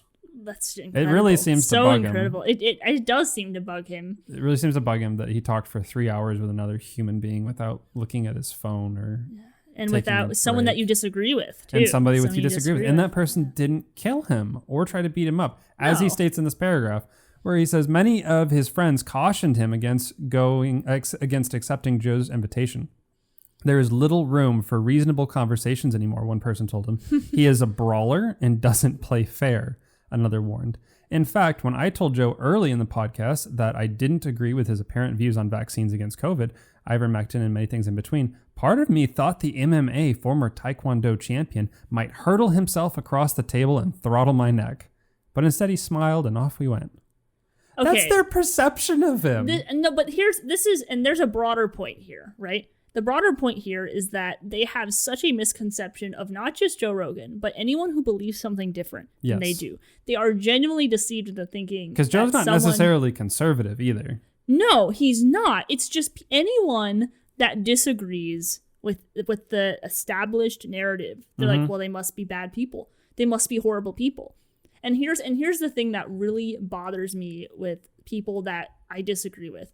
It's not that I disagree with them. It's that I feel like I give them the benefit of the doubt, where I'm like, I can see that there's some good intentions here. Now, granted, good intentions don't always mean good results, but whatever. I do believe you have good intentions. But when you hear something like this, like he genuinely probably thought that, Joe Rogan, he must be just that bad that he would try to attack me and assault me because we have differing views on this. But that's kind of I think there's a broader point to be made there, is that I think that's something that a lot of people on the left genuinely believe about people that disagree with them, not just conservatives, although I think conservatives are getting targeted quite a bit more. Like I don't feel like I'm given the benefit of the doubt.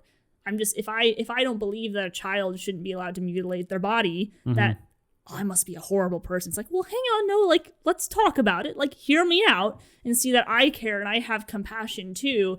And I think I might be coming from this, in my opinion, in a better way, that might actually protect children from mutilating themselves for the rest of their lives. And so when I read this, like, it's so laughable, but it's so serious to think that that's how they see people on the other side, as genuinely dangerous. Yeah, that's bothersome. Or just stupid, as we've seen with a lot of celebrities and athletes that have come out and stated that they're not getting the vaccine. We had the Nicki Minaj tweets, and then she got banned off Twitter, and now she doesn't want to touch the platform. So Nicki Minaj is not like a liberal. Excuse me, she's not a conservative person. She's very liberal. And then there was Rihanna who came out with the "Think While It's Still Legal" shirt. There was a model that came out, and her name is actually hard to pronounce. I need to actually find it. Yeah, well, you find that there's been, I think, at least one NBA player who said he's not against vaccines, but he's against mandating the vaccines, and so he won't get it. And they're telling him he can't play because of it. Yeah. And actually, the actress for Shuri, I think I'm saying that right, from Black Panther, his younger sister, she also has come out with anti-COVID vaccination tweets. And so I was like, but the ridicule that these people are getting as either anti-science or deniers, or that they're just plain dumb, is, we saw a little bit of it first when Kanye West decided to support Trump and go against the party that he'd been a part of. But and then they called him an Uncle Tom and all these other awful things. And but then he ran for himself, Kanye 2020, right? He did, Kanye 2024. Oh my God, I don't want to be president, but I do appreciate his efforts. But yeah, Kanye West did start kind of a movement. It's like, hey, you can think how you want. You can be black and vote for, someone who's not a Democrat. Like, and then they just get ousted by their circles and call all these awful things. But Kanye's like still a billionaire though, right? Oh yeah. Yeah, no, he's doing fine. He's got fantastic business models and business ideas, and it's not my type of music, but I know a lot of people that really enjoy his music. I've heard a few songs that I'm good with, but yeah, overall he's doing fine. Yeah. But all these other people, like, I don't know how it's going to work for the actors and actresses that say they're not getting it. It's the athletes are being told they can't play. So yeah. I don't know what to think of it at that point. But on top of that, people that are not wanting to get the vaccine, this from USNI News, new Navy guidance will discharge sailors refusing COVID-19 vaccination without exemption. So they're not offering exemptions at this point for the Navy. Yeah. There's a lot of nuance to that story, but just this is happening. I have to look into that a bit more. Yeah, it's happening with firefighter, police unions, and now we're starting to see it happen in the military. In this case, the Navy. which is an interesting trend that's going along and something we'll continue to follow. Yeah, that could be a deeper conversation because I've actually heard some different opinions regarding this, even people on a more conservative level regarding vaccine mandates for those who are in the I think that's a good military. conversation for another segment. It's Yeah. just, it came up this morning and I wanted to note that that's one of the things. It's also a point of contention with all the airline travel that's been happening. Southwest had over 2,000 flights this past weekend that were canceled, and they've claimed initially weather-related cancellations, but there's been rumors that it's pilots going on strike. See, I heard it was Hurricane Brandon. Did you hear? I saw a tweet, and that was the best thing I heard. Let's go, Brandon. Let's go, Brandon. Love Brandon. Just kidding. I love him as Christ would love him, but I don't particularly like the man. But yeah, that's a really weird case in regards. They were saying it was weather related, which was hilarious. I was like, LOL. Okay. It's weather related, and I don't think many of the other airlines were having experienced those type of cancellations. Although I am aware that American Airlines is soon to enact their vaccination policy, and they might see a large exodus of pilots and flight attendants, but also flight crew, ground crew, all of them as well. Yeah, I think that we're going to see some pretty large repercussions from this. And I think the Southwest CEO just blamed Joe Biden for the airline's vaccine mandate. So there's some people that are saying it doesn't have to do with the vaccine mandates, but then why would the CEO come out and talk about it, saying that that's the reason? He said here, I've never been in favor of corporations imposing that kind of mandate. He told CNBC on Tuesday morning, I'm not in favor of that. Never have been, but the executive order from President Biden mandates that all federal employees and then all federal contractors, which covers all major airlines, have to have a vaccine mandate in place by December 8th. So we're working through that just in time for Christmas. That's going to be a mess. Speaking of Christmas, though, oh my gosh. Speaking of Christmas, did you know that Christmas, it might be canceled by Fauci, but don't worry. We're working on that still. But we might not have Christmas presents. Connor, what's going on here? You might not have Christmas presents. You might not have Christmas trees. You might not have pumpkins for Thanksgiving. There's all sorts of supply chain issues, shortages. People aren't working, so they can't process them fast enough. In fact, turkeys are at risk this Thanksgiving. Our almost national bird is almost national bird. It was almost national. I believe Benjamin Franklin wanted it to be the turkey, but we chose the bald eagle anyways. He would want that. Yeah, bald eagle definitely a better choice. But what about these Christmas presents? This is really sad. They're not coming, largely because they're imported from other countries because we don't make that many things in America anymore. And Joe Biden has just opened up on all the tariffs and such. So all the corporations in America have just moved all their distribution and factory making process out of the country, and it needs to come into the country. And you know what else is at a shortage? Shipping containers. Yay! They are actually, I think it was in was it San Francisco? I'm forgetting. There's currently a government project to build shipping container low income housing. They can't finish the project because shipping containers are nowhere to be found, and it's too expensive to get them now. So even their low income housing is going to get too expensive because shipping containers are too expensive. Wow, Joe Biden's really helping the poor, isn't he? He's doing an amazing job. Okay, so this is the supply chain crisis. We have the border crisis. Yep. Afghanistan crisis. Gas prices have gone up. By the way, in all my years of driving, which has been about 6 years, I have never paid over $30 for gas. I did yesterday. Oh, I definitely First did in time. New York. Yeah. Oh my gosh, I can't even imagine. It's worse in California. And it's even worse in Hawaii, though there are certain counties in California that are actually worse than Hawaii, which is amazing considering it's a bunch of rocks tossed out in the ocean. But a couple bullet points here from the Daily Mail. The Daily Mail. The Daily Mail. Yeah. What? We're going with the Daily Mail today? Oh. It's kind of awkward. I don't know how I feel about that. That's all right, though. Frustrated shoppers share photos of bare aisles in stores across the country, and #EmptyShelvesJoe trends on Twitter as the Biden administration's response to the supply chains crisis is slammed as too little too late. Now, we'll just run through the bullet points here. But people are posting photos of partially stocked stores and hashtag blaming Biden. Problems in complex global supply chains created by the pandemic have caused significant disruption. The pandemic caused it, but then everybody else stalling to restart things is really making it a lot worse at this point. This is a complicated issue. There's a lot of moving parts, but nothing's being helped by different countries continuing to shut down, continuing to slow process and production because of the COVID restrictions. And that's just kind of killing things. Oh, I see a bullet here that's really funny, which I agree with. Conservatives are already labeling Biden the Grinch who stole Christmas, accusing him of mismanagement. And I can totally see if Biden were green, like he totally could be the Grinch. He totally could be. Paint him green, like absolutely. Yeah, I agree. Actually, I want to find part on this, but Biden on Wednesday announced that the Port of Los Angeles, the largest in North America, would work 24 hours. So they're going to have the port in Los Angeles working around the clock, which is really good for everybody's mental and physical well-being, especially while there's COVID out there. If you're not working, let's run them to the ground to make sure that they get sick and can't work anymore. Right. Let's nothing says that you work hard like 24 hours. Like that's natural. People work 24 hours a day. Yep. They don't need to sleep. Agreed. Great. Wonderful. And then there's the last one here. Jen Psaki, she was forced to explain what was going on. So, and poor Jen Psaki, she's always having to pick up after Joe Biden because he's just so terrible at being president.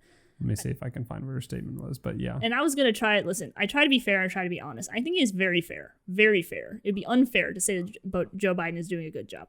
I think it's unfair. Very unfair. And actually on this article, you can find dozens of photos from across the country that they've pulled off of Twitter of lots of empty shelves. That looks like empty like chicken broth shelves. You got one there, although right next to it is the little thing of chicken broth. Yeah, next to the thing a little dishwashing soap. So things are getting misplaced, but pretty empty there. People are stating that there's still food, but they're just seeing a lot of empty shelves around the place. Yeah. I was actually at Viva Chicken the other day. They ran out of ketchup. Oh. I don't know how you run out of ketchup, but they did. Wow, okay. Let's see. This store here is out of toilet paper completely. You've got multiple empty bins with no toilet paper there. I just, for everyone who's listening. Cat food, that's also gone. Is really? Oh, that's okay. That's okay. They can find some ice. That's true. They can. Mm-hmm. They can do that. They'll be okay. Wow. So a lot of great stuff going on here. Joe Biden's doing a great job. I've never been happier to be in Joe Biden's America. I don't know about you. How do you thrilled. Feel? You sound thrilled, although you sound kind of the same. Absolutely elated. I'd believe you kind of. Like you always sound like that. Like you would be excited and sound exactly like that. Yes, actually, I would. Yes, that's the truth. So, Joe Biden's doing a great job. I did actually see an article. It needs to be confirmed, but I literally saw it right before we got on this podcast that Joe Biden is going to reinstate the stay in Mexico policy. So I need to look into that a bit further, but he's going to do that in November. So, that'll be interesting to see that reaction from the left there. Yeah, I mean, that's another topic, but to maybe some better news, I guess, is that it's gotten so bad that it's something that he's willing to do. So there you go. There's that. I hope everyone finds a turkey and a couple of Christmas presents. I don't think. Yeah, you might want to start looking now, but please don't panic buy and screw it for the rest of people that want stuff. We already saw what happened back in 2020 when the toilet paper shortage started, and some people went a long time without that stuff. They did. Let's not repeat that. They did. With food. And it's probably not a bad idea to maybe slowly stock up on some stuff of non-perishables, buy a little bit extra. Worst case scenario, you just eat it a little later than normal. But don't go wipe out the whole dang aisle of food. Like other people have got to eat and survive. And if you take all that food and then we really do have a collapse, you're just going to be the number one target for supplies. You will become the grocery store. If I didn't have a gluten allergy, I would be stocking up on the Chef Boyardee's ravioli. I don't know what it is about that. Like it is so bad, but it is so good, and I can't get enough. when I didn't have a gluten allergy. But Connor, last question for you today. What should we take from this? What should we take from this? The stories of today. What's your takeaway? My takeaway, it would have to be not to just blindly trust people in authority over you. That goes for the people that are doing all the mass reporting for the media. That goes for the government. That goes for your church leaders, your school board, your bosses, your employers. Don't just blindly take their word for it and follow whatever it is that they're saying. You need to question it. You need to be critical of it. There's nothing wrong with being critical about it or skeptical about what is going on, what they're saying, especially when things are not lining up. That would have to be my takeaway, and to just make sure that you speak out on those issues. We're speaking out here on Resident Skeptics. Scott and his family are speaking up about the school. Lots of Americans are speaking up about the empty shelves in their grocery stores and the fact that a majority of Democrats seem to think that the economy is good. Conservatives and independents disagree with that, and I would say everybody on Twitter there with empty store shelves would also disagree with that narrative. So, yeah, guys, be skeptical. Yeah. Oh, did you just tie in our title? I did, and it might be a tagline now. Whoa. I wasn't ready. But no, I fully agree with you, and I'll echo the last part of speaking up, and it'll probably cost you something. Speaking up and saying something that's not popular might cost you some friends. Hopefully, I hope not, but it could cost you your job. It could cost you a lot of different things. But I think it's worth it at this point, because you have a choice. You can speak up now or speak up later, and it might not even be worth it at that point. So now's a good time to do it, and to remain skeptical. Yeah, don't wait, guys. And don't missay words like I do, and you'll be good to go. We'll continue to work on the pronunciations. It was a hard word. I didn't even know how to say the last name. I felt pretty good about how I did with the medical term compared to you and the last names. It was like, no, they were the weirdest last names. I got the weirdest last names. It was like, I can't even say. I had Wigglesworth. But Wigglesworth, you can like spell that out. Mine was like Barrage, and I'm like, wait, what is this? And then fellatio, I did get that one. I did try to like figure that one out before I read it, because I was doing some stuff yesterday, and I was like, what is this word? Is it like I couldn't figure it out. But I had all the weird last names this time around, so I feel like I get a pass. We'll give you a little bit of a pass. Happens again next week, you're in trouble. Are you gonna fire me? Please say no. I can't fire you. You work for free. Unless you want to do this podcast all by yourself and just talk to no one. Ever heard of firing a volunteer? You can. You'd be like, hey, you can't volunteer anymore because you are just so bad at your job. It doesn't feel very advantageous to do that. And then I would be here by myself. And while I could talk to a screen and talk to people, it's definitely not nearly as engaging as having somebody else who thinks about things differently, agrees, disagrees, doesn't know, whatever the case might be. That's fair. I appreciate that compliment to make me feel better. So thanks. Absolutely. And also, go ahead. No, you go. Sure. Yeah. Are you okay with that? Yeah, because it might be the same thing I'm going to say. I was switching gears completely and saying that we have some exciting stuff coming up. We do. We are going to be going through we're going to be going through multiple different books. But in the next couple of weeks, we will be covering. Is it okay if I say what we're covering? Yeah, I'm good with announcing it. We will be covering Animal Farm. And for anyone's like, oh, book review, that sounds really boring. And we're going to read it to you word by word. It's actually just kind of a fun book to read out loud. I think it's rather enjoyable in that regard. But it's about talking about the book and then talking about how it relates to culture now. Yes. So we're gonna talk about the book, but it's not just gonna be about the book. It's gonna be about the broader implications of what Orwell was trying to put out there. So you won't want to miss that. That's coming up. And I would say that's probably first week of November. I think is probably a good. First week in November. We're going for first week in November.